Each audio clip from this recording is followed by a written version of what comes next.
What's up, guys? Super Mario here, and yeah, it's been a while, hasn't it? Let me just increase the volume for no reason in particular. Um, I'm now in university. It continues to feel very strange. But I've been posting on this channel since, what was it, just two, since COVID at the very least. So yeah, I don't know. I don't know. It feels very weird to still be posting on this, but. Uh, It's by God's grace. Anyway, yeah, this is extremely late, but this is the summer 2025 anime, as you can see. I've decided to go ahead and rank all of them, and there is quite a lot this time. But don't worry, this blue category is going to eat quite a lot of them as well. I'm not going to to beat around the bush anymore. Let's begin. Come on. First things first. Let me check if this thing is actually recording. Yep, the mic is. Yeah, I'll just leave it like that because people can usually can't even hear me anyway. So yeah, we have Bunny Girls Empire. Unfortunately, I haven't watched like the latest movie, which means that I pretty much didn't allow myself to watch this new season, which sucks because I love Bunny Girls Empire. I love what I've seen, which is again pretty much everything but the newest movie and this season. So I'll put that yet to finish. Call of the Night. I'm sure you've seen that and you've seen this their new song. I don't remember what it's called, but their new opening. Creepy Nuts has this ability to make absolute fucking bangers in every single thing that they've done. That one from season one of Call of the Night is fantastic. Um, what was it? Otonoke from Dandadan season one was also fantastic. And of course, Bling Bang Bang Bone, I think, was practically like the only reason that Mashu even became relevant in the first place. But semi-relevant, no one cares about Mashu. But yeah, moving on. Uh, there's no freaking way I'll be your lover, is what I think this one is called. I'm also yet to finish this one, unfortunately. Yeah, I told you. Yeah.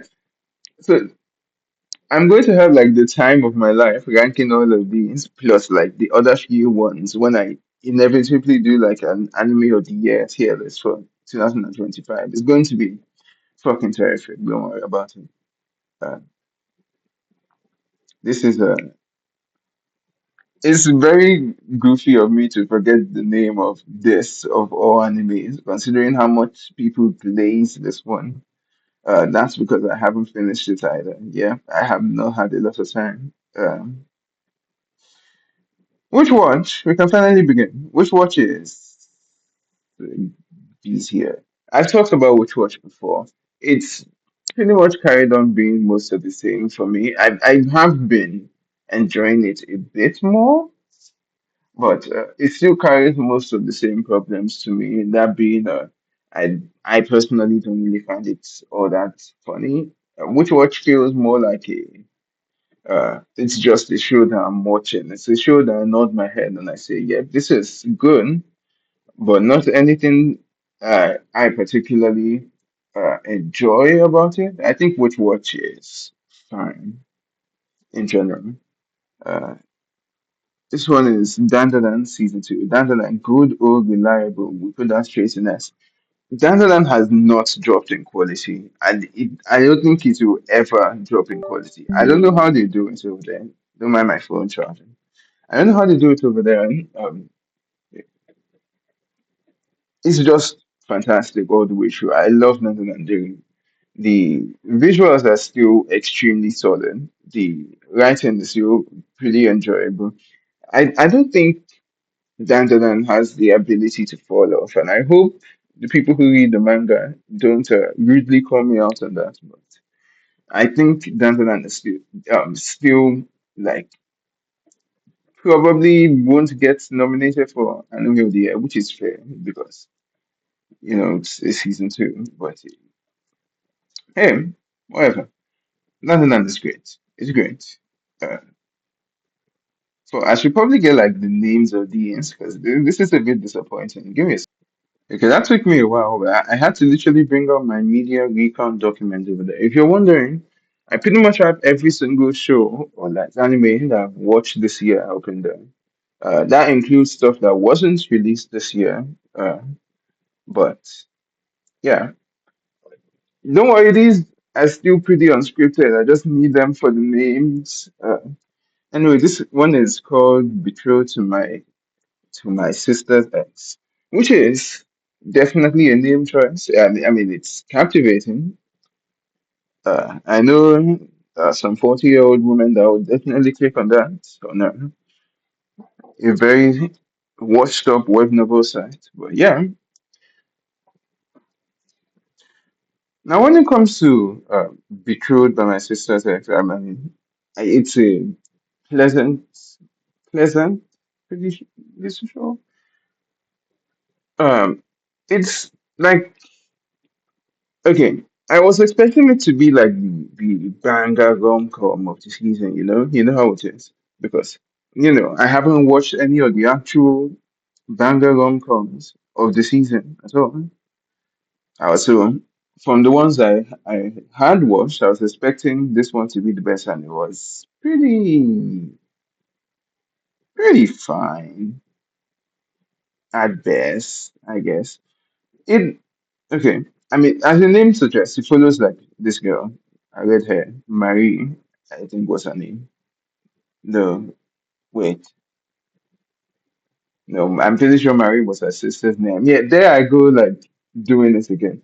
It was pretty much this girl feels was heavily abused, and no, wait, her name is Marie. What the fuck am I doing? Uh, After Marie's older, I don't remember, sister supposedly dies, the her abusive dad is like, oh shit, fuck, sending the other girl, my other daughter, and let's see what she does about it. And it's like, okay, I'm so horrible at this. I've lost myself. Um, Marie pretty much hits it off with Mr. Prince over here at some random party, and the prince is like, "Oh my goodness, I want to marry you." But Marie has little to no self confidence in herself after years upon years of you know abuse and all of that. Uh, so when this girl dies, the prince is like. Oh no, I do not want to marry anyone else. I wanted this person specifically. Uh, of course, the prince doesn't know. So, like, um, the prince is unknowingly marrying. Yeah, the prince is unknowingly marrying Anastasia. Anastasia is the name of the younger sister, uh, older sister. Anastasia is the name of the one that isn't the MC. The prince wants to marry the MC, right? Um, the Lord is like, oh, you want to marry the MC? Too bad. You're going to get the daughter that I actually care about. And the daughter that he actually cares about supposedly dies in some car accident. They don't have cars. Look at them. Um, so he's like, fuck, let me send in the other person, Anastasia, because for some reason the prince mistakes Anastasia for Marie, and it's like I think that Anastasia is the name of the MC. So the prince is like, "Fuck, I don't want to marry the one that isn't MC, only for the person to be the MC, which is great." It then amounts to like Marie being rightfully glazed for the entire series, and this is like a horrible plot recount right here. Uh, I think I'm just going to skip over to why I do like this show. That's because of our main character, Marie, actually. Um, I think she's a very good representation of self-hate, actually. As corny as the story may be sometimes, I, I've seen people like complain about the repetitiveness, how she seems to like spiral every single time something goes wrong. But man, as someone who faces similar issues, that's pretty much how it goes. It really just takes one tiny little mistake to really set you off, to really make you feel horrible about yourself and everything that you've done. And it's extremely heartwarming to see how patient most of the staff is when it comes to Marine, giving her pretty much the safest possible environment to outgrow all of this. By the end of the series, she's, well, I mean, I wouldn't say confident, I wouldn't say outspoken, but at the very least, she's in a livable way. Now, let's talk about that ending, why don't we? I do think that some aspects were a bit rushed. They just spawned in like a bunch of romances out of nowhere that could have had like three more episodes to simmer. They just had to squash it into the last one, which was a bit. I didn't appreciate that, to be completely honest with you. But that's fine. That's fine because the issues that this show has are far outweighed by the positives. Well, I wouldn't say far outweighed, but uh, oh, I need to fix my OBS. Angle. Yeah, that looks better. This is such a scuffed video. And we're 12 minutes in, and we're talking about like the second fucking show. Jeez Louise. Um, I also think that the visuals are pretty okay. They're at best. Uh,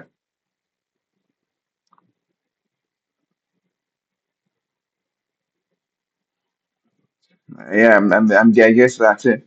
I think this show is good. It's good. It's warm. It's wholesome, and it has some happy little endings. And we, as in me and you, love happy little endings. But it can be pretty. It can be pretty bizarre in its decisions that it makes. But I guess that's fine, really. I I wasn't really expecting this one to be perfect or throughout, but I was expecting just a bit more from it.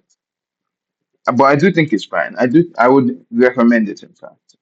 I'll put it right below, right above with watch. Uh, I think you know where Taco Bell's original sin is going. I don't even need to check for the name of that one. Uh, Taco Bell's original sin. It's a next year, obviously. Have you watched the show? Have you heard about the show? Have you heard people talk about the show? But why not? It's good. It's a fantastic show. There's not really much to say about it that you probably haven't already heard. It's Takopi. It's like one of the strongest contenders for anime of the year. Uh, I do think people pushing it are a bit pretentious uh, because I don't think it's like completely perfect. But yeah, I think of course Takobi looks fucking amazing visually. I like the way like look at how bright the colors are in this thing. The way that the brightness of the colors betrays the tone of the anime over and over again is something that I really love. It's a fantastic contrast and like the jagged art style and Takopi himself. Man, it's such a good guy. It's such a blindly innocent, poor little guy. Uh, I don't know about you, but I probably wouldn't have sacrificed myself for either of these two. But yeah, uh, I think I don't really want to say anything controversial about this show, but I do think there are a few issues. I kind of think I think her name is Maria, back in the, with the blonde hair over there.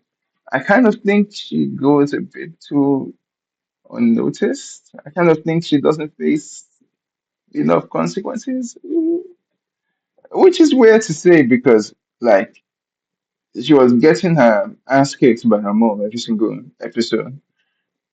Okay, that's not very nice to say, but um, she was she was getting her no comeuppance isn't the right word either. She was getting uh, abuse, and she was spreading that abuse downwards. But being abused doesn't give you the excuse to be an abuser, I'm afraid to say, and I'm sure you do know already. Uh, okay, I'm just going to move on before I say anything goofy. This show is really good, very very good. It's very short as well, although the episodes can be a bit long. It's still quite short. It's like 5 episodes, and this is my favorite character in the show. The boy, he's very cool. He's very relatable.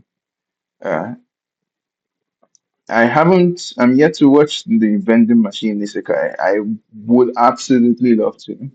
I'm yet to finish this. I am yet to finish this. Panty and Stalking, or I should say, New Panty and Stalking. I do not like this show, unfortunately. Maybe the comedy just isn't for me, but I don't think like I enjoy the single aspect of this watching it. I feel kind of bad saying that because I know a lot of people have been looking forward to the return of this, especially when it ended on a cliffhanger all the way back in the day. But I did not enjoy it. I, I don't think I even enjoyed it back then. I don't know why I forced myself to watch this, and I probably will force myself to watch it again if a new season does end up coming out. So, yeah, moving on. Oh boy. This is Gachi Yakuza.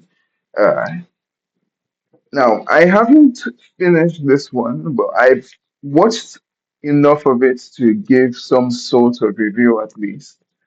Uh, well, first things first, it's good, right? We love Gachi Yakuza. Everybody loves Gachi Yakuza. Everyone loves the unique aesthetic it brings. Everyone loves it. It's grimy, it's dark, it's grimness. Like, if there's one thing that Gachi Yakuza does have, it's that it's unique in presentation. I don't know about you, but Gachi Yakuza feels kind of samey to me. And I feel awful saying that. I'm this person that watches like sloppy soccer every season and all of that, but I don't think there was anything about Gachi Yakuza that really stood out to me. Apart from like again the fantastic visuals, you know. Um, Also the character design that I should probably mention that. Character designs are probably like the best of the season, excluding my glorious skin kind of go over there. Um, but yeah, maybe it was a writing thing. Maybe I'm just not into the writing yet. Maybe it kicks up a notch in a few episodes. I'm really not that far off. I'm like 4 episodes off. And so I guess this isn't that good of a time to do a review. I probably should get up to date with it.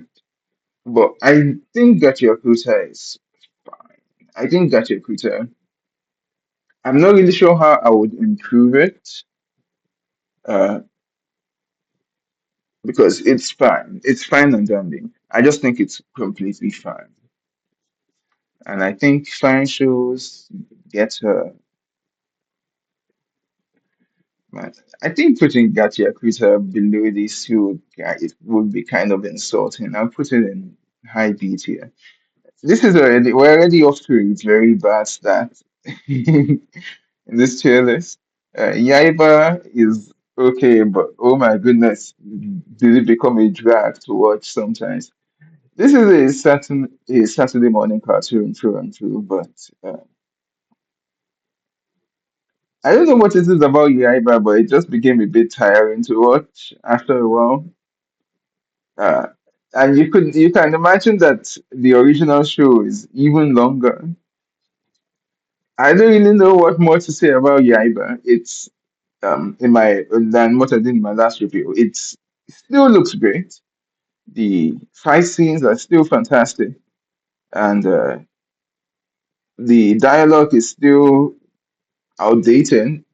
Outdated. The dialogue is fine. Uh, aesthetic, the aesthetic is even better actually. Yaiba is unique in the sense of how it looks. Look at it. Yeah, this looks like some Dragon Ball shit.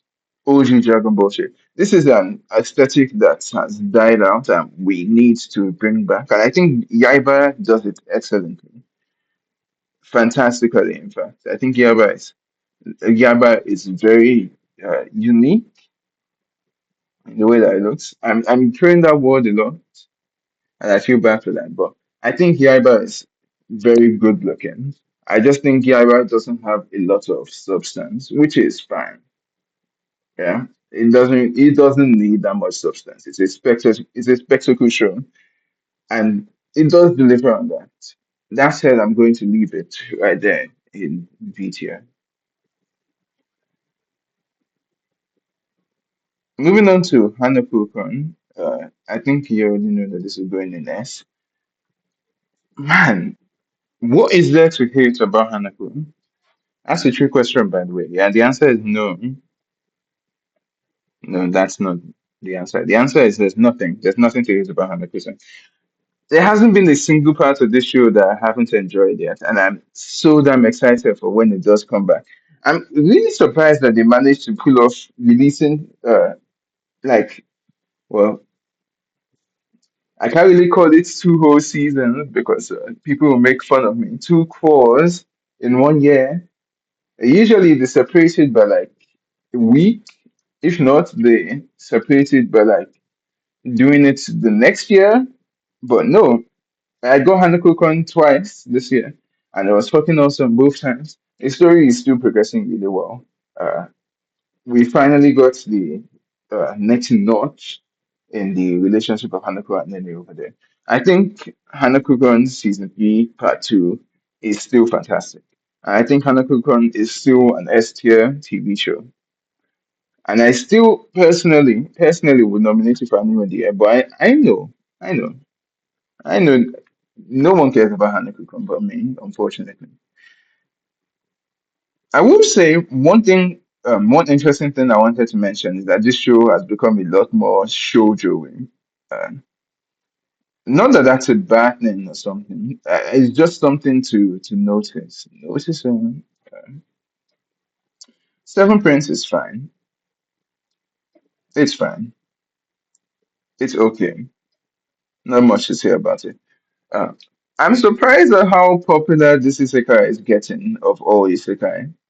Uh, the Seven Prince himself is an um, I don't want to say the word unique before someone kills me, but um, he's an interesting protagonist. He's cool. I One thing that I like about the show is the way that the system works, and our MC's obsessive love for magic and all of that gives us a grand excuse to just keep on analyzing and going through everything that makes the show work.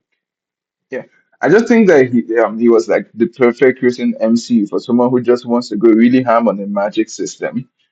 Said magic system is pretty. It could be better, but yeah, I don't think this show does anything particularly. This season particularly is like the best looking one for sure. I actually really liked it. It like again, it's still surprising me how much budget and attention that Seven Prince Isekai continues to get. But I'm not against it. I'm going to keep on watching it. I might actually just bump it up to a C tier over here. Because why not? To a B tier. Oops. Uh, Sakamoto Days. You see, when I was talking about spectacle, this is what I meant. This thing right here. It is spectacle. The show is it's serviceable. I never really got to the qualms about how the action scenes looked in season one. I thought they looked very fine. I didn't even notice that people had problems with the animation until I checked the cesspool. But I think Sakamoto season two is definitely at least a noticeable improvement on that. Either way, the show is pretty serviceable. I heard that it drops off heavily and people stop giving a shit about the manga. People have stopped giving a shit rather, which is pretty worrying. But I'm, I'm sure I will continue to eat my Sakamoto slop and um, keep a very happy smile on my face. Because Sakamoto is good. Now it's time to jump into the night with To Be Hero X. I finally got to finish this one and it's fantastic all the way through. I think it looks special. I think I don't really know how to describe it really. I don't really know how to describe a lot of. Now there isn't too much that I can add from what I said from my last review, like I said before.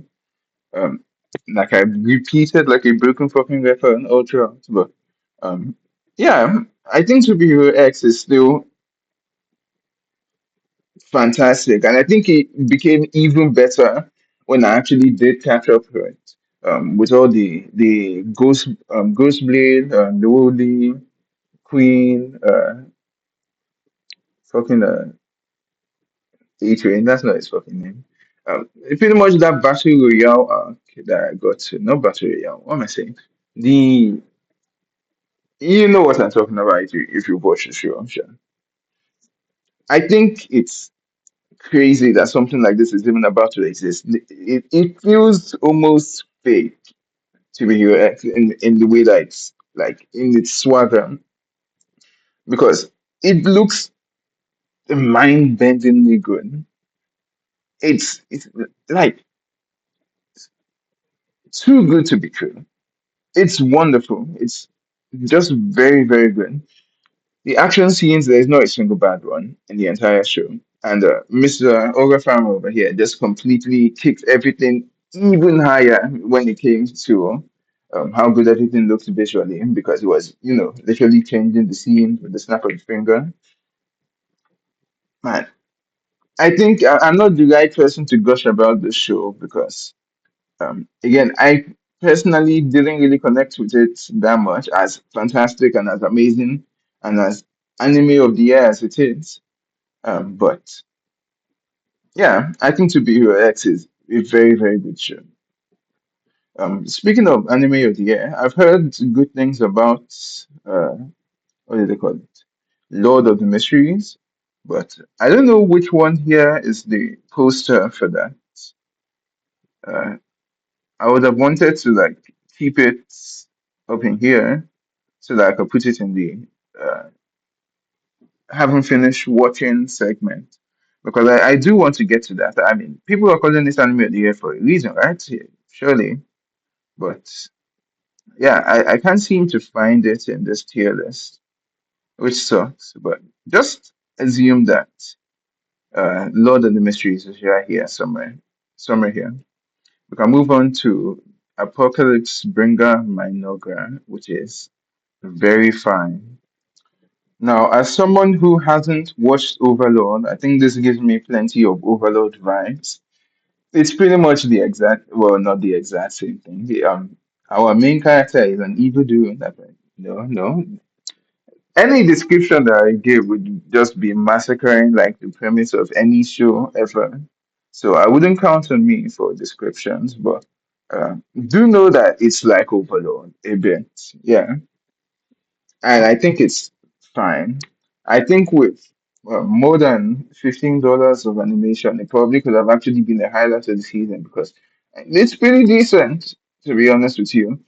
I do hope that there's a season two of it. I would be very interested in seeing that. If not, I might actually just pick up a manga for once. But yeah, It's pretty decent. It's okay. I think giving this a C actually seems like kind of a disservice, but everywhere is getting a bit too full. Um, and we haven't had a single eight here yet, which sucks. Let me just rearrange these. There we go. Moving on. Oh boy, scooped up by an S class party.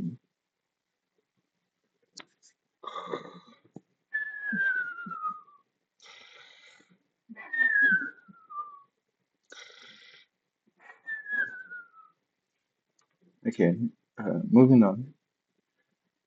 Secrets of the Silent Witch. I love this one. It's great. I think we have an eight here. Finally. Jeez.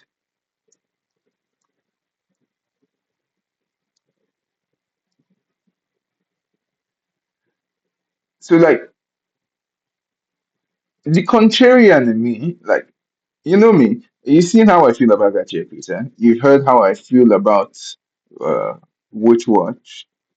You've seen how I feel about probably you will see how I feel about Nichiju a bit later. I'm the kind of guy who unfortunately um starts to dislike something if it gets glazed a bit too much. I really do try to fix that. Um, I was hoping and praying that Secrets of the Silent Witch wouldn't be a victim of that. Luckily, it wasn't. This one is one of the best of the season. It's good, mostly because of our main character herself. It's I love me a jittery and jumpy protagonist. Kumi is my third favorite protagonist of all time. Uh, in terms of other silent protagonists, I really do appreciate Harren, for instance. You've seen Harren. You've seen how I feel about Harren. Uh, and now that I think about it, I can't think of that of that many silent protagonists. And this is all because I still haven't watched Bochi yet. Uh, in terms of like best MCs of the season, I would probably put Marie over her, but I think Monica Norton is pretty good for what she sets out to do.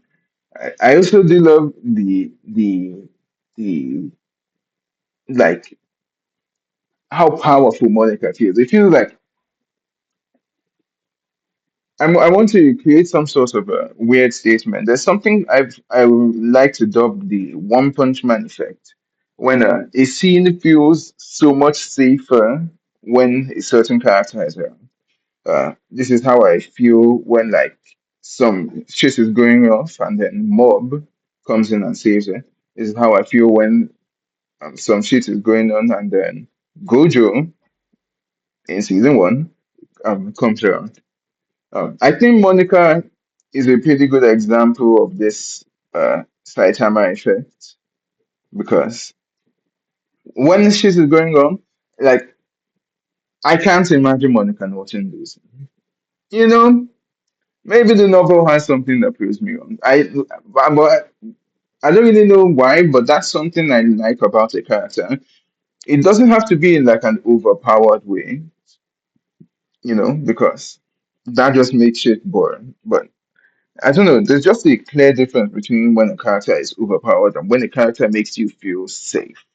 And I think Monica is a good example of that safety feeling.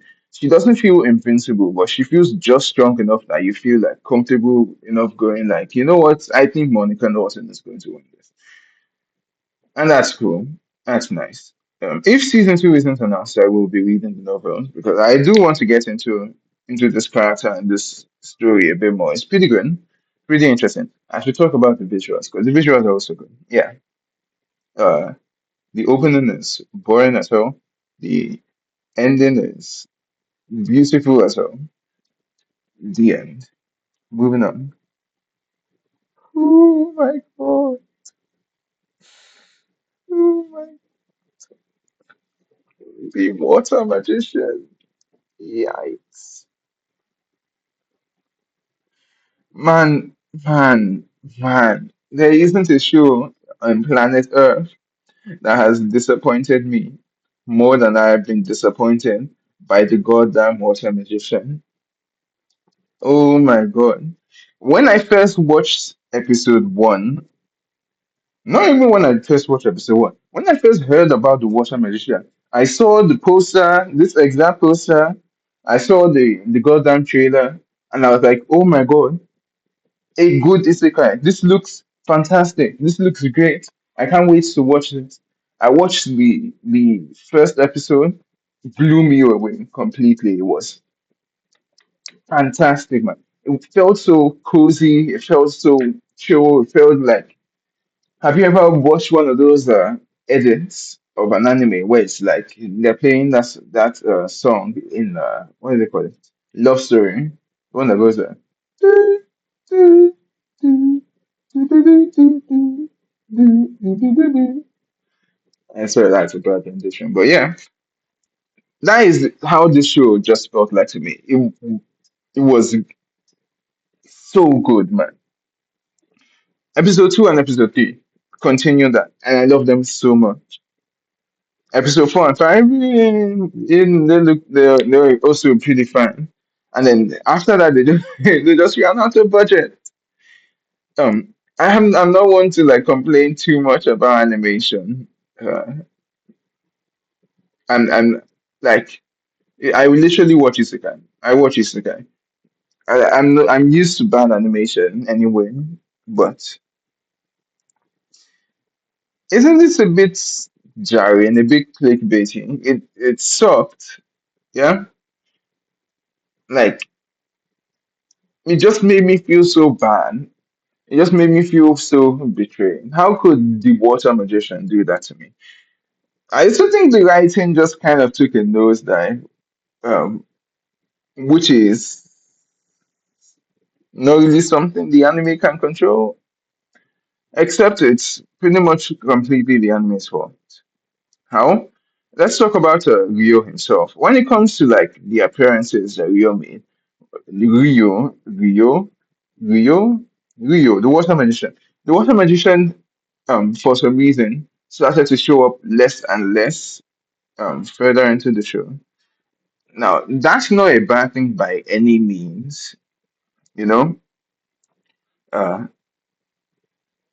I think when an anime is able to showcase like itself without featuring the main character too much, it shows just how large the universe is. And I think it does a lot of wonders for like the world building. Except it didn't do fucking shit because it was ass. The world was meant to feel so much more alive, but no, it didn't. On top of that, this is a 12 episode show. If you are going to slow down this much, you probably should have begged your lords and saviors for like 24 episodes. But no, you can't be taking your time when you have only 12 episodes to try and, at the very least, sell people on the novel so that they can buy some. Nah, you didn't do a good job at that at all. Now, the last episode did pick back up, did pick up again, rather, when it came to the animation, but it was, it's too late, man. It's too late. You're not One Piece. You can't be adding filler to your 12 episode show like that, right? You can't be doing that. That's simply just not how it works. But here's the biggest praise that I can give to the Water Magician. This has my favorite opening of the year so far. Blue Motion is fantastic, and the animation backing it, I think, it combines together to make what is to me the opening of the year. Of course, it's never going to win, not in a billion years. In fact, it's not even going to get nominated. We both know, and we also both know that Call of the Night down here is absolutely winning that award. But I think the Water Magician and Blue Motion completely deserves opening of the year. I don't think I've seen a show get this hard carried by. an opening since Lona Life in Another World, which I think should have won opening of the year last year. That wasn't even nominated. Just like this one won't be. But just so you know, guys, this one deserves all the praise. This this opening is genuinely fantastic, and I think more people should talk about it, if not talk about the show. I kind of wish the Water Magician was good. You know, I don't want to dislike it at all. I wanted it to be the next Space Isekai. You know, the one with Liam. I'm sure you remember it. It's good. But the fact that the opening ended up being the highlight of the show, not even in like a good way, like your line, April. Ooh, don't shoot me for that opinion. But the opening is just so far above the rest of the show, maybe excluding like the first 5 episodes in quality, that it just becomes pretty sad. And the Water Magician should have been it, but it wasn't. So we move on to New Saga. Just kidding. I'm indeed here. Who the fuck do you think you are? There has to be like at least one like genuinely shitty fantasy show per season. This time there were two, which is fantastic to see. Well done, guys. Oh no, sorry. I mean you two. Yeah, both of these shows are equally ass, but I do think New Saga is a bit better because I didn't feel like I was falling asleep every single time I watched it. Um, New Saga is good in concept, I guess. So it opens up with the MC defeating the demon leader, something like that. Um, who basically ended the war. He ended the war. He killed everything, killed everyone. Everything is dead. Not just the people, the land. Everything is dead, and he's pretty much going to bleed out right now. Now that he's killed the demon lord, uh, pretty much the last of humanity. Everyone is dead. We all lose, including the demons. But whoa, he touches the crystal, and now he's back 2 years before this entire apocalypse thing happened. That is such an interesting premise for a show, and I can't believe no one has ever thought of that. Going back in time to like prevent a bunch of shit from happening so that the apocalypse shouldn't happen.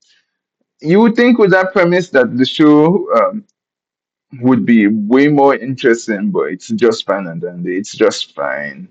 It's sometimes even lazy, and it's also looks like shit. Yeah, it's not beginning after the end, but it still looks pretty bad, unfortunately. But again, animation doesn't matter. At least it does, but it doesn't matter all that much. That said, the animation in this one, um, that said, rather, all the other aspects of this one weren't good enough to hide that uh, bad animation. So unfortunately, New Saga also gets a D tier. I don't even remember what this one is called. I think this one is tutoring. I might have to Google it. Give me a I don't know how this led to that, but you know what? If it works, it works. Private tutor to the Duke's daughter. I remember watching this show and just being pretty uncomfortable all throughout because it's pretty weird. You can if you see where my arrows are going, yeah, I think you might be able to guess why I didn't appreciate it so much. When we got scenes between the actual age appropriate couple, it was pretty fine. It was pretty um I mean, it scratched an inch, I guess, but nah, this show was just pretty uncomfortable to watch all throughout. I will say that it looked uh, visually uh, cool enough that I do not want to put it in D tier. I will put it in C tier, although that feels like a disservice to Pantheon Stocking. That's it. Panty and stocking isn't here because it's bad. It's here because I don't like it. Uh, I think we can just skip to this one first because this is also in the yet to finish category. This is a bouquet for an ugly girl. And this girl isn't even ugly, by the way. Now we have dealing with the Mikadona sisters is a breeze. Now, when I saw these designs, I was like, I don't want to watch this. This one is not going to be that okay. The start was also pretty rough. It kind of scared me away. I was kind of, I don't know, but I think um, dealing with the Mikadona sisters is a breeze. It's pretty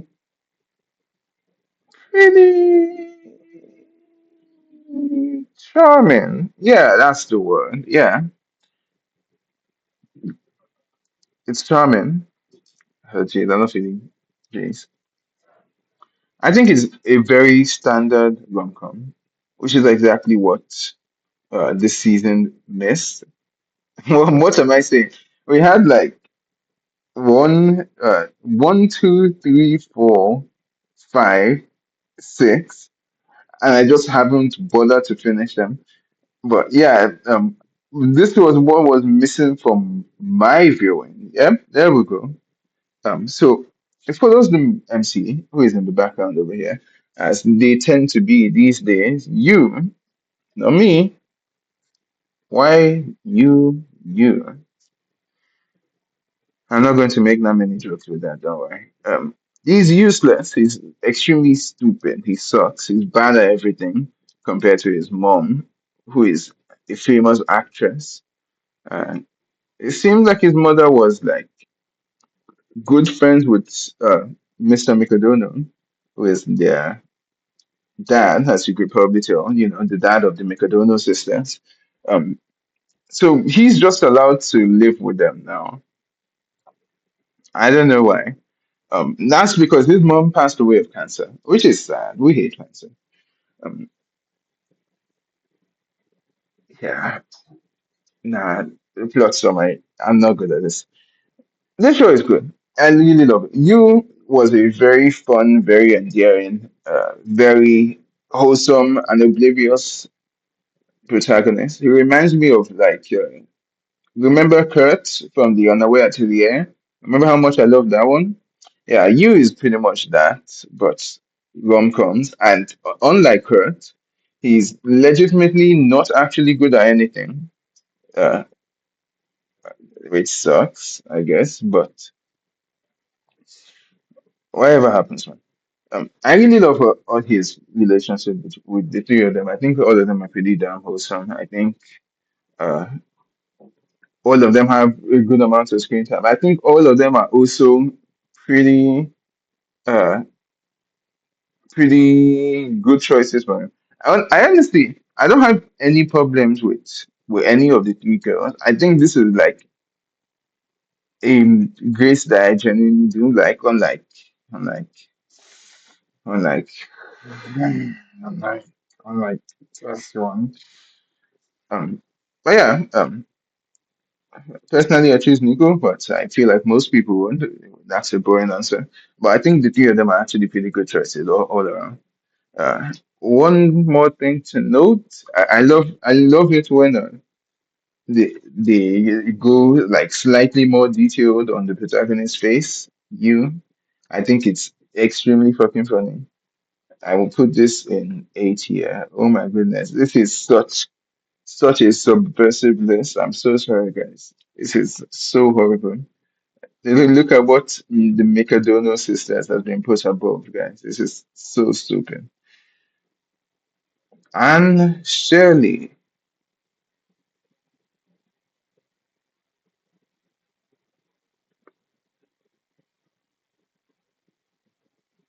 Where you go?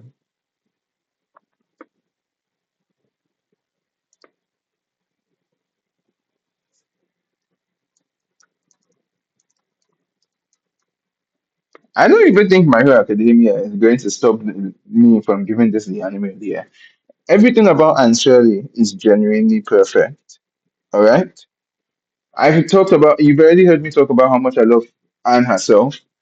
She's one of the most amazing characters, not just in the anime, pretty much in all the fiction. In case you didn't know for some odd reason, Anne of Green Gables is a pretty damn famous book, all right? And believe it or not, it's set here where I currently am in Canada, which is very cool. I think one thing that I do want to do while I'm here in Canada on my student visa is visit Green Gables at some point because of just how much I love this story. I'm serious when I say that Anne Shirley has shifted something so monumentally in my mind. Everything about it is perfect. It's, of course, it's a book, it's Anne of Green Gables. So if you're expecting the writing to be anything short of completely fucking amazing, then you'd be stupid. Or who do you think you are? And I think the animation and the art style is also pretty damn perfect. It's something. It's just so storybook. It's so picturesque. I don't have any single complaints about the show. They do skip a lot of scenes from the book, but what can you do? Um, they are pretty much trying to fit in both Anne of Green Gables and Anne of Avalina, which is her university adventures, pretty much. Ooh, relatable. Um, into one book and into one anime rather of 24 episodes. And I think they did a pretty damn good job, right? Um, one more thing to note is that Hope by Tota, Absolute Cinema, second best opening on this list behind yeah, but this is the anime on here. Easiest choice of my entire life. Don't let anybody tell you that it's Takopi. Don't let anybody tell you that it's Lord of the Mysteries. I don't think this is beatable in my mind. I think this is genuinely a top 10 anime of all time for me. I think you should give it a try. I think Ansheli is perfect. Perfect, down to the last minute detail. Now let's talk about a show that is also pretty damn perfect. City, the animation. Holy. That's straight in S. City, the animation is a proper TV show. Proper TV show. This is, man, I feel so horrible. I let my like contrariness because I don't like Nichijou. I do like Nichijou. In fact, I do love Nichijou. I just don't find Nichijou funny. I laughed at one segment in my entire 26 episode viewing of Nichijou, which feels it makes me feel a bit bad. It makes me feel like I'm a bit of an asshole, a mean spirited, stupid asshole. But I just didn't really find much about Nichijou's humor appealing. I don't know why. Now the same thing kind of carries over to its spiritual successor over here in City the Animation. I didn't really find it all that funny.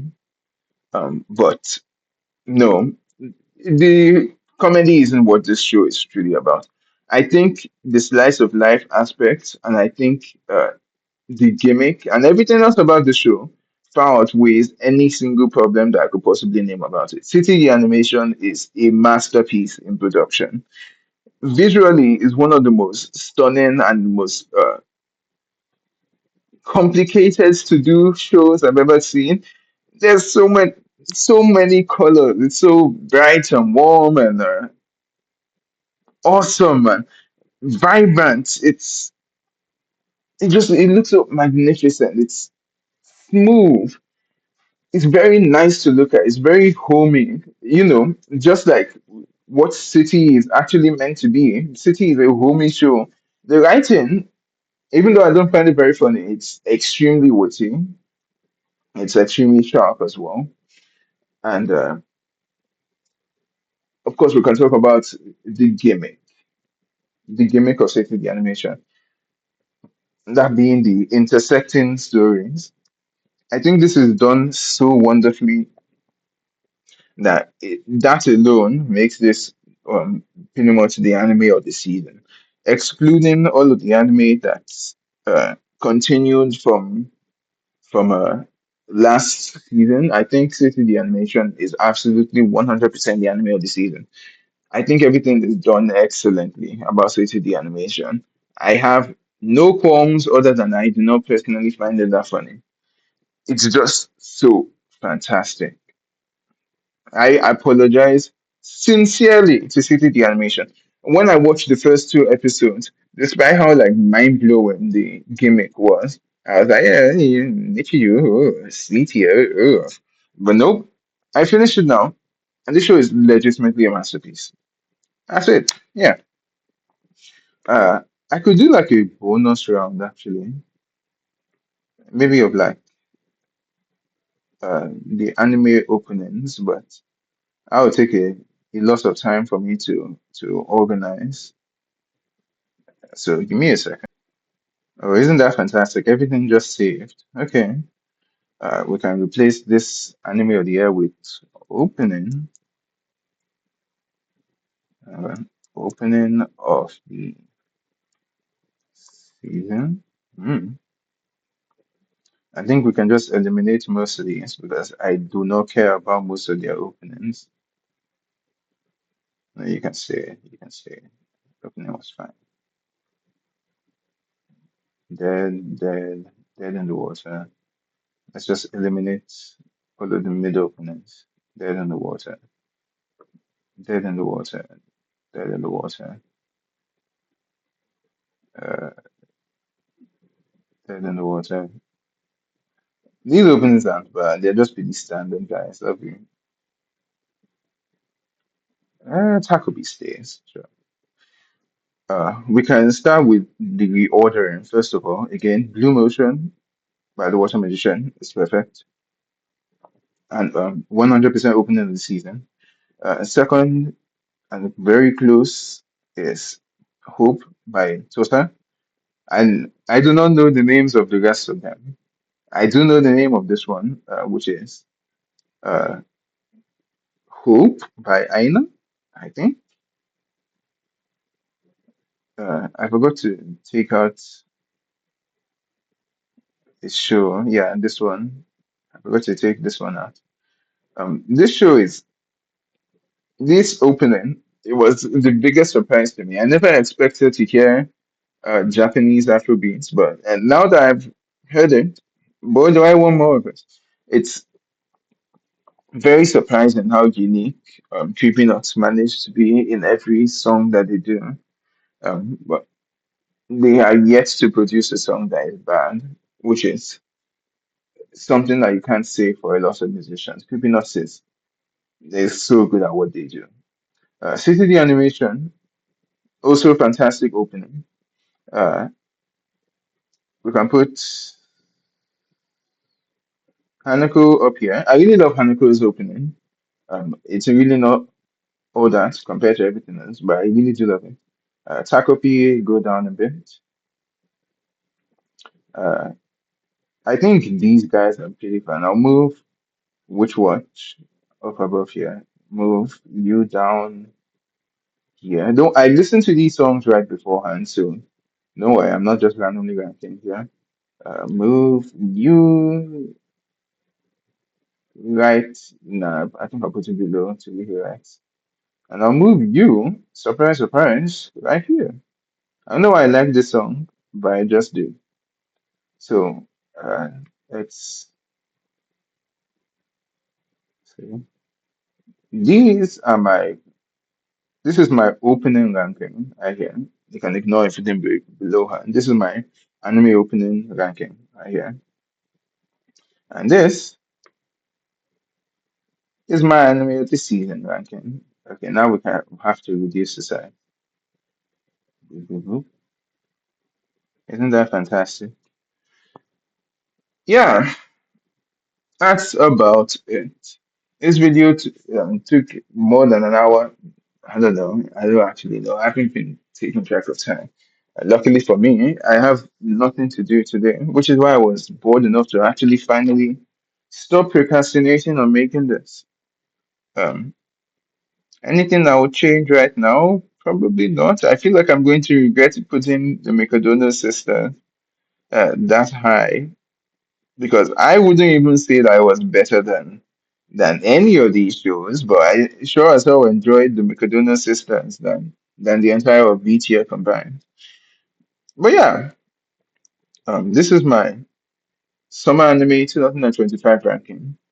Thank you so much for watching, and this is Soup Kamoye signing out.